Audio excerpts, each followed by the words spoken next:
പിതാവായ ദൈവത്തിന് മഹത്വമുണ്ടാവട്ടെ പ്രാർത്ഥിക്കുന്നു.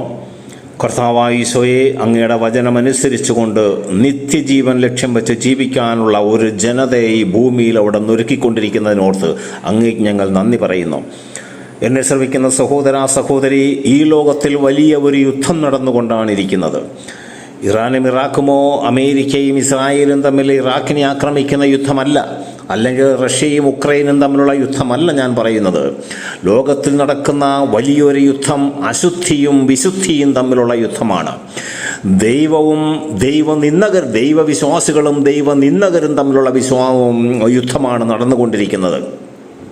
ചില പെന്തക്കോസ്താ സഭാ വിഭാഗക്കാരൊക്കെ ബൈബിളിലെ ചില വചനങ്ങളൊക്കെ ഉദ്ധരിച്ചുകൊണ്ട് ക്രൈസ്തവരെ നിരുത്സാഹപ്പെടുത്തുകയും സഭയിൽ നിന്ന് അടർത്തിക്കൊണ്ടുപോകാൻ ശ്രമിക്കുകയും ചെയ്യുന്ന ഒരു കാലഘട്ടമാണ്.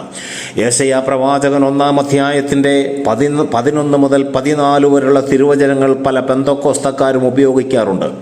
നിങ്ങളുടെ ബലി എനിക്ക് ഞാൻ സ്വീകരിക്കുകയില്ല, നിങ്ങളുടെ ധൂപം എനിക്ക് മ്ലേച്ഛ വസ്തുവാണ്, നിങ്ങളുടെ ഉത്സവങ്ങൾ എനിക്ക് വെറുപ്പാണ്, നിങ്ങളുടെ പ്രാർത്ഥന ഞാൻ കേൾക്കുകയില്ല. സഹോദരങ്ങളെ, ബലിയും ധൂപാർപ്പണവുമൊക്കെ മ്ലേച്ഛ വസ്തുവാണ്, ഉത്സവങ്ങൾ എനിക്ക് വെറുപ്പാണ്, പ്രാർത്ഥന ഞാൻ കേൾക്കില്ല എന്ന് യെശയ്യാ പ്രവാചകൻ 1-ാം അധ്യായത്തിൻ്റെ 11 മുതൽ 14 വരെയുള്ള തിരുവചനങ്ങൾ എഴുതിയിരിക്കുന്നത് പെന്തക്കോസ്താ സഭാ വിഭാഗക്കാരൊക്കെ ക്രൈസ്തവരോട് വിളിച്ചു പറയുന്നതാണ്. നിങ്ങളുടെ ബലി എനിക്ക് വെറുപ്പാണ് പറഞ്ഞിട്ട് പറയും കത്തോലിക്ക സഭ അർപ്പിക്കുന്ന ദിവ്യബലിയെക്കുറിച്ചാണെന്നാണ് പറയുന്നത്. വീണ്ടും പറയുന്നത് നിങ്ങളുടെ ധൂപം എനിക്ക് മ്ലേച്ഛ വസ്തുവാണ്. ദിവ്യബലിയിൽ അർപ്പിക്കപ്പെടുന്ന ധൂപം മ്ലേച്ഛ വസ്തുവാണ് എന്ന് പ്രവാചകനിലൂടെ പറഞ്ഞിരിക്കുകയാണ്. ഇത് കത്തോലിക്ക സഭയുടെ ധൂപാർപ്പണത്തെക്കുറിച്ചാണ് പെന്തക്കോസ്തക്കാർ പറയുന്നത്. നിങ്ങളുടെ ഉത്സവങ്ങൾ എനിക്ക് വെറുപ്പാണ്. ഇന്ന് കത്തോലിക്ക സഭ ആചരിക്കുന്ന ആഘോഷങ്ങളും ഉത്സവങ്ങളും ഒക്കെ വെറുപ്പാണ് എന്ന് ആണ് പെന്തക്കോസ്താ സഭാ വിഭാഗക്കാർ പറയുന്നത്. എന്നാൽ സഹോദരങ്ങളെ, ഈ വചനത്തിൻ്റെ യഥാർത്ഥ വ്യാഖ്യാനം എന്താണ്? അതിൽ തന്നെ 1-ാം അധ്യായം 10-ാം തിരുവചനത്തിൽ യെശയ്യായിൽ പറയുകയാണ്, സോദോമിൻ്റെ അധിപതികളെ, ഗോമോറ ജനമേ, കർത്താവിൻ്റെ വചനം ശ്രവിക്കുവിൻ. സോദോമിൻ്റെ അധിപതികളെ, ഗോമോറ ജനമേ, കർത്താവിൻ്റെ വചനം ശ്രവിക്കുവിൻ. നിങ്ങളുടെ ബലികൾ എനിക്ക് വെറുപ്പാണ്, നിങ്ങളുടെ ധൂപം എനിക്ക് മ്ലേച്ഛ വസ്തുവാണ്, നിങ്ങളുടെ ഉത്സവങ്ങൾ വെറുപ്പാണ്, നിങ്ങളുടെ പ്രാർത്ഥന ഞാൻ കേൾക്കുകയില്ല. സഹോദരങ്ങളെ, ഈ വചനം പറയുന്നത് പ്രവാചകനിലൂടെ സോദോമിൻ്റെ അധിപതികളെ, ഗോമോറ ജനമേ എന്ന് വിളിച്ചിട്ടാണ് ദൈവത്തിൻ്റെ വചനം പ്രവാചകൻ അരുളി ചെയ്യുന്നത്. എന്താണ് ഈ സോദോം ഗോമോറ ജനത്തിനുള്ള പ്രത്യേകത? നമുക്കറിയാം, അബ്രഹാത്തിൻ്റെയും ലോത്തിൻ്റെയും കാലത്ത് സോദോം ഗോമോറായ ആകാശത്ത് അഗ്നിയും ഗന്ധകവും വർഷിച്ച് ദൈവമായ കർത്താവ് കത്തിച്ച് ചാമ്പലാക്കുകയാണ്. ഈ സോദോം ഗോമോറയ്ക്കുള്ള പ്രത്യേകത സ്വവർഗ അനുരാഗം പ്രോത്സാഹിപ്പിച്ച ദേശങ്ങളാണ്. സ്വവർഗം പ്രോത്സാഹിപ്പിച്ച പുരുഷനുമായി മ്ലേച്ഛതകൾ പ്രവർത്തിക്കുന്ന, സ്ത്രീയുമായി ലൈംഗിക വൈകൃതങ്ങളിൽ ഏർപ്പെടുന്ന ഈ മ്ലേച്ഛതകൾ നടമാടിയ ദേശമാണ് സോദോം ഗോമോറ. അതായത് യെശയ്യാ പ്രവാചകൻ പറയുന്നത്, സോദോം ഗോമോറ ജനമേ എന്ന് വിളിക്കുമ്പോൾ ഈ നാട്ടിലെ സ്വവർഗാനുരാഗികളെ, സ്വവർഗഭോഗികളെ, നിങ്ങളുടെ ബലി എനിക്ക് മ്ലേച്ഛ വസ്തുവാണ്, നിങ്ങളുടെ ധൂപം മ്ലേച്ഛ വസ്തുവാണ്, നിങ്ങളുടെ ഉത്സവങ്ങൾ ഞാൻ സ്വീകരിക്കുകയില്ല, എനിക്ക് വെറുപ്പാണ്, നിങ്ങളുടെ പ്രാർത്ഥന ഞാൻ കേൾക്കുകയില്ല. സഹോദര സഹോദരി, ദൈവത്തിൻ്റെ കൽപ്പന ലംഘിച്ചുകൊണ്ട് വിശുദ്ധ ജീവിതം നയിക്കേണ്ടവർ മ്ലേച്ഛ ജീവിതം നയിച്ചുകൊണ്ട് ഏതെങ്കിലും ബലിയർപ്പണമോ ധൂപാർപ്പണമോ ഉത്സവങ്ങളോ നടത്തിയാൽ അത് ദൈവത്തിന് വെറുപ്പാണ്. അത് സ്വീകാര്യമാവണമെങ്കിൽ ആദ്യം നമ്മുടെ മ്ലേച്ഛതകൾ ഉപേക്ഷിച്ച് അനുതപിച്ച് സുവിശേഷത്തിൽ വിശ്വസിക്കണം. അനുതാപം കൂടാതെ മ്ലേച്ഛതയോടുകൂടി നീ ദൈവസന്നിധിയിലേക്ക് കടന്നു വന്ന് നീ എന്തെല്ലാം കാട്ടിക്കൂട്ടിയാലും ശരി, നിന്റെ പ്രാർത്ഥന കേൾക്കില്ല എന്നാണ് ദൈവമായ കർത്താവ് വചനത്തിലൂടെ പഠിപ്പിക്കുന്നത്. സഹോദര സഹോദരി, ഈ സോദോം ഗോമോറ ദേശത്ത് വസിച്ച ഗോഗ് മാഗോഗ് എന്ന ദേശത്തിനെതിരെ പറയുകയാണ്. ശാപങ്ങൾ ഏറ്റുവാങ്ങിയ ഗോഗിനെ കുറിച്ച് എസെക്കിയേൽ 38:18 നമ്മൾ കാണുകയാണ്. ഗോഗ് ഇസ്രായേൽ ദേശത്തിനെതിരെ വരുന്ന ദിവസം എൻ്റെ മുഖം ക്രോധത്താൽ ജ്വലിക്കും. എന്താണ് സഹോദരങ്ങളെ ഗോഗ് ഇസ്രായേൽ ദേശത്തിനെതിരെ വരിക എന്ന് പറഞ്ഞാൽ?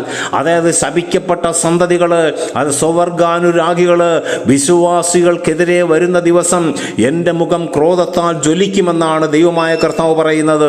ഇന്ന് പാശ്ചാത്യ രാജ്യങ്ങളിലേക്ക് നോക്കിക്കഴിഞ്ഞാൽ ക്രൈസ്തവ വിശ്വാസികളും അവരുടെ ഭരണാധികാരികളുമൊക്കെ ഇപ്രകാരമുള്ള മ്ലേച്ഛതകൾ പ്രവർത്തിച്ച് ദൈവത്തിൽ നിന്ന് അകലുകയും ദൈവത്തിൽ നിന്ന് അനേകരെ അകറ്റുകയും ചെയ്യുകയാണ്. ദുർമാതൃക നൽകിക്കൊണ്ട് ദൈവത്തിൽ നിന്ന് അകറ്റുകയും ചെയ്യുന്ന അനേകം ഭരണാധികാരികളെ നമുക്ക് കാണുവാൻ സാധിക്കും. സഹോദര സഹോദരി, 2018 സെപ്റ്റംബർ 6 ഇന്ത്യൻ പീനൽ കോഡ് നിയമം 377 വകുപ്പ് റദ്ദാക്കിക്കൊണ്ട് സുപ്രീം കോടതി പോലും ഒരു വിധി പ്രസ്താവിച്ചു. സ്വവർഗാനുരാഗം കുറ്റകരമല്ല എന്ന്. അതായത് സ്വവർഗരതി, പുരുഷൻ പുരുഷനെ വിവാഹം കഴിക്കുന്നത്, സ്ത്രീ സ്ത്രീയെ വിവാഹം കഴിക്കുന്നത് കുറ്റകരമല്ല എന്ന് ബഹുമാനപ്പെട്ട ഇന്ത്യൻ കോടതി, സുപ്രീം കോടതി പോലും അത് വിധി പ്രഖ്യാപിച്ചു. സഹോദര സഹോദരി, ഈ ലോകത്തിന്റെ ഭരണാധികാരികളെ അനുസരിക്കുകയോ അനുസരിക്കാതിരിക്കുകയോ ചെയ്യുക. സുപ്രീം കോടതിയുടെ വിധി എന്ന് പറയുന്നത് ദൈവ നിയമപ്രകാരമായിരുന്നില്ല ഈ വിധി. കാരണം ദൈവമായ കർത്താവിന്റെ സന്നിധിയിൽ മ്ലേച്ഛതയാണ് സ്വവർഗാനുരാഗം. എന്തുകൊണ്ടാണ് ദൈവം വെറുക്കുന്ന ലൈംഗിക വൈകൃതമാണെന്ന് ബൈബിൾ പഠിപ്പിക്കുന്നത്? കാരണം പുരുഷൻ പുരുഷനെ വിവാഹം കഴിച്ചാൽ മക്കൾ ജനിക്കില്ല, സ്ത്രീ സ്ത്രീയെ വിവാഹം കഴിച്ചാൽ മക്കൾ ജനിക്കില്ല. ദൈവം മനുഷ്യനെ സൃഷ്ടിച്ചത് പുരുഷനും സ്ത്രീയുമായിട്ടാണ്. അവരെ അനുഗ്രഹിച്ച് ആശീർവദിച്ചു. നിങ്ങൾ സന്താന പുഷ്ടിയുള്ളവരായി ലോകത്തിൽ നിറയുവിനെന്ന്. ഇപ്രകാരം സഹോദരങ്ങളെ, ബഹുമാനപ്പെട്ട സുപ്രീം കോടതിയുടെ വിധിയുണ്ട് സ്വവർഗാനുരാഗം കുറ്റമരകരല്ല എന്ന്. അത് സാധാരണ സകല ജനത്തിനു വേണ്ടി നിങ്ങൾ സ്വവർഗഭോഗം ചെയ്യുവാനോ സ്വവർഗാനുരാഗത്തിൽ ഏർപ്പെടാനോ ഉള്ള വിധിയല്ല. എന്നാൽ ദൈവമായ കർത്താവിന്റെ കൽപ്പന, നീ ലൈംഗിക വൈകൃതങ്ങളിൽ ഏർപ്പെടരുത്, പുരുഷൻ സ്ത്രീയോടെന്ന പോലെ പുരുഷൻ പുരുഷനുമായി സഹിക്കരുത്, അതായത് സ്വവർഗഭോഗം ചെയ്യരുത്. അത് ദൈവസന്നിധിയിൽ നിന്ദ്യമാണ്, മ്ലേച്ഛമാണ് എന്ന് കൽപ്പിക്കുക. ഇപ്രകാരം മ്ലേച്ഛത പ്രവർത്തിച്ച അനേകം ജനതകളോടാണ് കർത്താവ് പറയുന്നത് യെശയ്യാ പ്രവാചകനിലൂടെ, ഈ സൊദോം ഗൊമോറയുടെ അധിപതികളെ, ജനമേ, നിങ്ങളുടെ ബലി എനിക്ക് മ്ലേച്ഛ വസ്തുവാണ്, ധൂപം എനിക്ക് വെറുപ്പാണ്, നിങ്ങളുടെ ഉത്സവങ്ങൾ ഞാൻ കാണുകയില്ല, നിങ്ങളുടെ പ്രാർത്ഥന ഞാൻ കേൾക്കുകയില്ല. ഇപ്രകാരം മ്ലേച്ഛത പ്രവർത്തിച്ചുകൊണ്ട് ദൈവസന്നിധിയിലേക്ക് കടന്നു വരുന്ന സകല ജനങ്ങളോടും കർത്താവ് പറയുന്നത്, അനുതപിച്ച് സുവിശേഷത്തിൽ വിശ്വസിക്കുക. ഗോഗ് ഇസ്രായേൽ ദേശത്തിനെതിരെ വരുന്ന ദിവസം എൻ്റെ മുഖം ക്രോധത്താൽ ജ്വലിക്കും. വീണ്ടും കർത്താവിന്റെ വചനം പറയുകയാണ്, അന്ന് ഞാൻ പകർച്ചവ്യാധി, രക്തച്ചൊരിച്ചിൽ, പേമാരികൾ, കന്മഴയും തീയും ഗന്ധകവും ഞാൻ വർഷിക്കും. എസെക്കിയേൽ പ്രവാചകന്റെ പുസ്തകം 38 അധ്യായത്തിന്റെ 22 തിരുവചനങ്ങൾ. പകർച്ചവ്യാധികളും രക്തച്ചൊരിച്ചിലും പേമാരിയും കന്മഴയും തീയും ഗന്ധകവും ഞാൻ വർഷിക്കും.